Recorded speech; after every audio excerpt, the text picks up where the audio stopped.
Guys, welcome back to my YouTube channel. So నేనైతే దొడ్డు రవ్వతోనైతే ఒక స్వీట్ అయితే చేస్తున్నాను. చాలా అంటే చాలా బాగుంటుంది. ఇంకా మా చెల్లికైతే బెల్లం దొరకట్లే అనమాట. ఇంకా వెతుకుతుంది మొత్తం. ఇంకా నేనైతే స్టవ్ ఆన్ చేసేసి ఒక గిన్నె అయితే పెట్టేసుకోవాలి. మా చెల్లి అయితే బెల్లం కట్ చేయమని చెప్పిన, నేను నా పక్కకే కూర్చొని బెల్లం అయితే కట్ చేస్తుంది. ఇంకా ఒక గిన్నెలో అయితే మనకి కావాల్సినంత నెయ్యి అయితే యాడ్ చేసుకోవాలి. కొంచెం ఎక్కువనే యాడ్ చేసుకోండి, ఎందుకంటే మనం రవ్వని రోస్ట్ చేస్తాం కాబట్టి కొంచెం ఎక్కువనే పడుతుంది. నేనైతే ఒక గ్లాస్ని కొలతగా తీసుకొని రవ్వ అయితే వేసుకున్నాను అందులో. ఇంకా ఒక గ్లాస్ అయితే వేసేసుకొని ఇంకా ఫ్రై అయితే చేసుకున్నాను రవ్వని. ఇంకా మా చెల్లి అయితే ఫైనల్గా ఆ బెల్లం అయితే కట్ చేసేసింది. ఇంకా నేనైతే నీట్గా అయితే ఫ్రై చేసేసాను అనమాట. ఇలా బ్రౌనిష్ కలర్ అయితే రావాలి, మరీ ఎక్కువ మాడగొట్టకండి.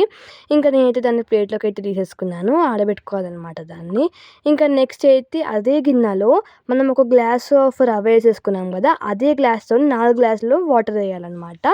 ఇంకా వాటర్ అయితే నీట్గా బాయిల్డ్ అయినాక ఇంకా రవ్వని అయితే వేసేసుకోవాలి. ఇంకా నీట్గా అయితే బాయిల్డ్ అయ్యాక వాటర్ అయితే ఇంకా మా చెల్లి చూడండి ఓవర్ యాక్షన్ చేస్తుంది, ఆమెనే వేసినట్టుగా. పొట్టిదానికి అవసరమా గైస్ ఫంకులు గింకులు, ఓవర్ యాక్షన్ చేస్తుంది.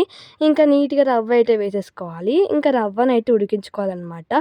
సరేలే ఆ లోపు నేను రాసుకున్నామని వచ్చి రాసుకుంటుంటే నాకు సర్ప్రైజ్ ఇచ్చింది మా చెల్లి. మా చెల్లి వచ్చి నాకు ఇంకా లెమన్ జ్యూస్ అయితే ఇచ్చింది. చాలా అంటే చాలా బాగుంది. నేనైతే చాలా సర్ప్రైజ్గా ఫీల్ అయ్యాను. ఇంకా సర్ప్రైజింగ్గా ఇచ్చేసింది గాయస్, ఏం చేద్దాం. ఇంకా లాస్ట్లోకి అయితే ఇంకా అది అయినాక బెల్లం అయితే యాడ్ చేసేసేయాలన్నమాట. మనం ఓన్లీ బ్రౌన్ కలర్ బెల్లమే యాడ్ చేయాలి. ఇంకా లాస్ట్లో అయితే ఇంకా తినేసాను. చాలా అంటే చాలా బాగుంది. ఇంకా మా చెల్లి కూడా ఎంత వేసేసిందో నాకు. ఇంకా చాలా అంటే చాలా బాగుంది గైస్, పక్కా మీరు కూడా ట్రై చేయండి. మనము బెల్లం అయితే బ్రౌన్ కలర్ బెల్లం మాత్రమే యూస్ చేయాలి, ఎందుకంటే కలర్ మంచిగా వస్తుంది. నాకైతే ఫుల్ నచ్చింది. మీరు కూడా ట్రై చేయండి. Bye guy.